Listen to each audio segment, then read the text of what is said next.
Umaga, Father. Tayo po ay punong-puno ng kalayaan para pumili ng gusto natin. Kayong umaga ay pinili ninyong pumunta rito na magsimba ng alas 10. Pwede naman kayo ng 8. Pwede naman kayo mamayang hapon. Pero pinili ninyo ay 10. No? Ang ating mga lectors ay commentators ay no choice. Kasi ngayong oras na ito ang kanilang commissioning. Kami pong mga pare at ganoon din sa mga madre ay napakahaba yung aming formation program. And every year, at the end of the year, I don't know if this is also the experience of the sisters, but definitely in my own personal experience, every end of the year, meron kaming tinatawag na self-assessment or self-evaluation. So yung self-assessment ay napakadaming series of questions. But ang main goal ng assessment is, are you still happy with this way of life? Yung pinaka-main question. Are you still willing to continue to the next stage of your formation?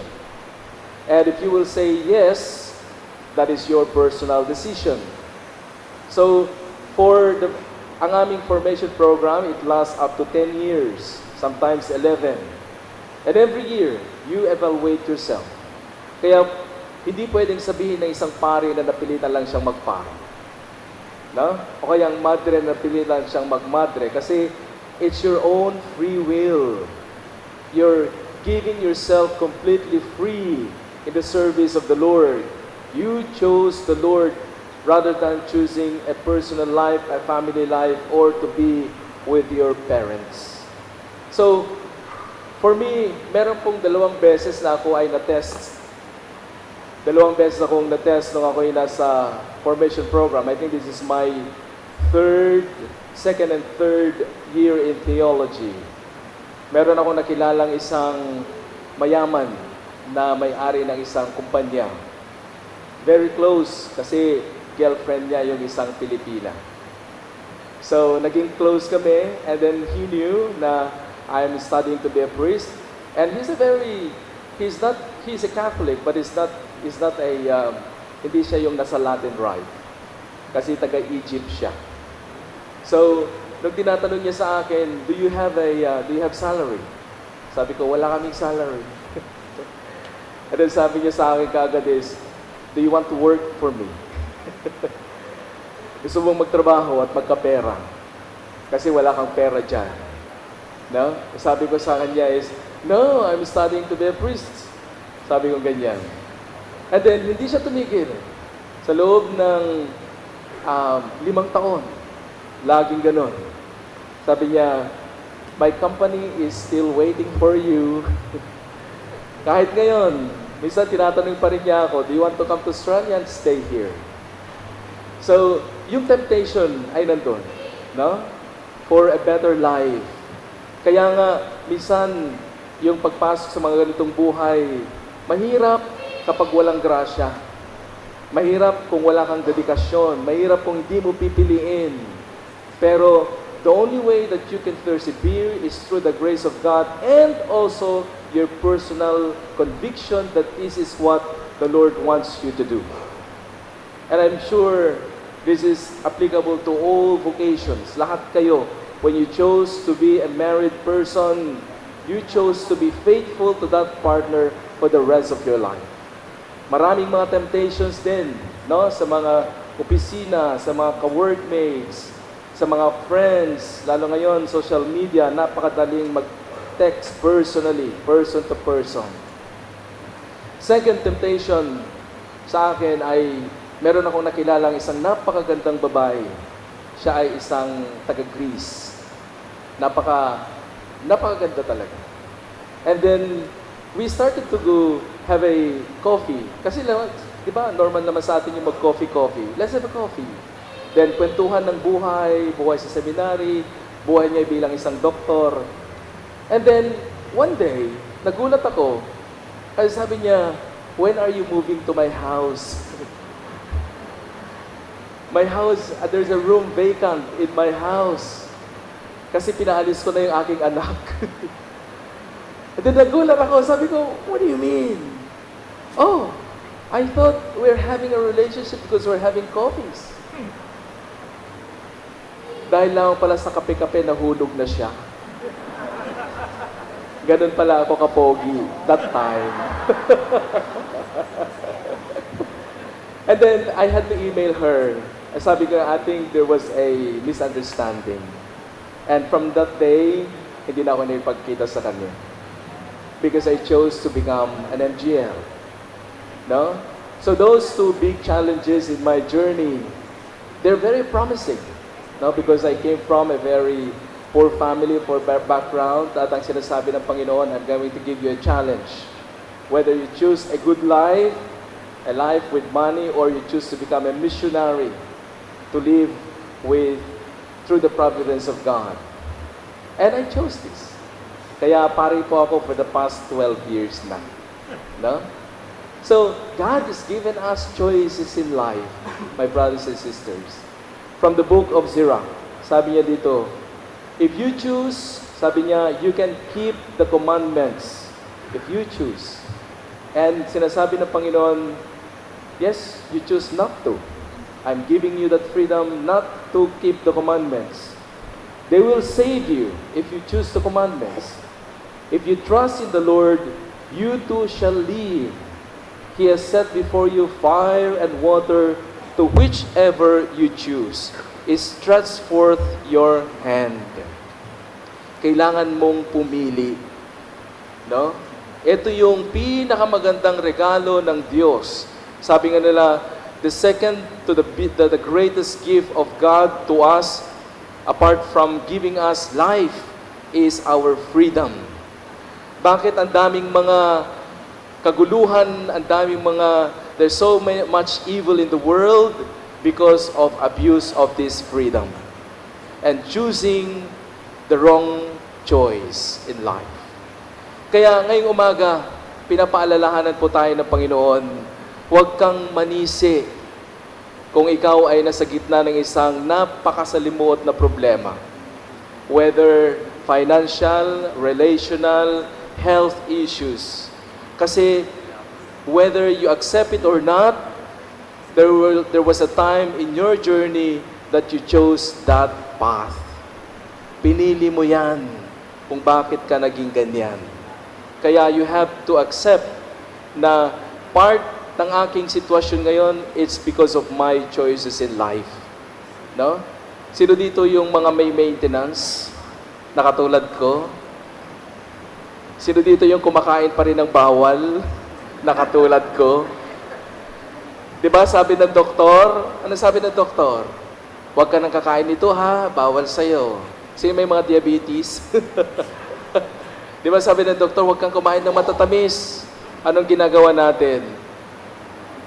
Paminsan-minsan lang naman. Saka, meron namang gamot. May gamot naman. So, see? It's our own choices. Ngayon maya-maya, nahihilo ka na kasi nag-spike na yung sugar mo. Ngayon, sisihin mo, yan kasing napakatamis mong binigay na cake. Yan ang may kasalanan. Pumasok ba yung cake sa bunganga mo? Sinubo mo. Of course, it's our own choices in life. There are three things, my brothers and sisters, na sinasabi ng Panginoon sa gospel natin na ito, do not do this. Number one, anger. Anger is something that it's innate in us. Nandyan siya sa atin. It's something na it's bad kasi it can destroy, but it's also something that is good. It brings justice. No? Sa nangyayari sa ating lipunan sa ngayon, kailangan nating magalit. And that is a righteous anger. Hindi masamang magalit sa mga magnanakaw. It's a righteous anger.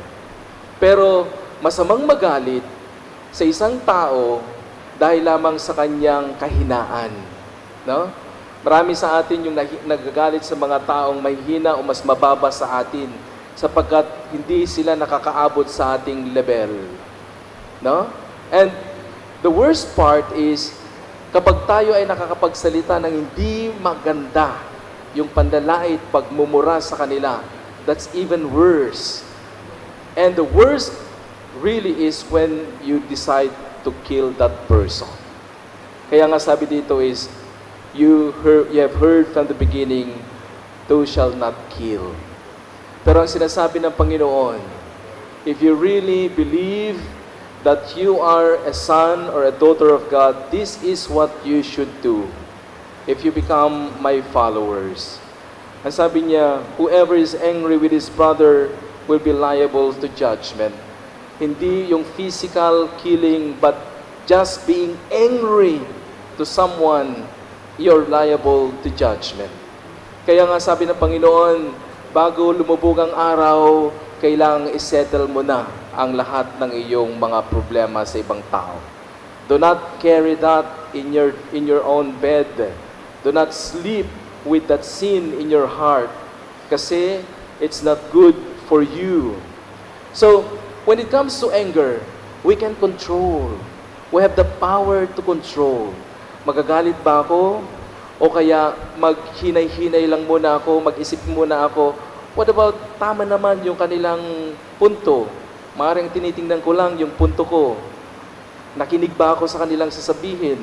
Baka meron silang ginagawa na hindi ko nakikita. No? It's so easy for us to make conclusions that make us angry. But, as a matured person, we can choose not to. Kaya nating kontrolin yung ating emosyon. Sabi nga nila, emotions are good servants, but they are terrible masters.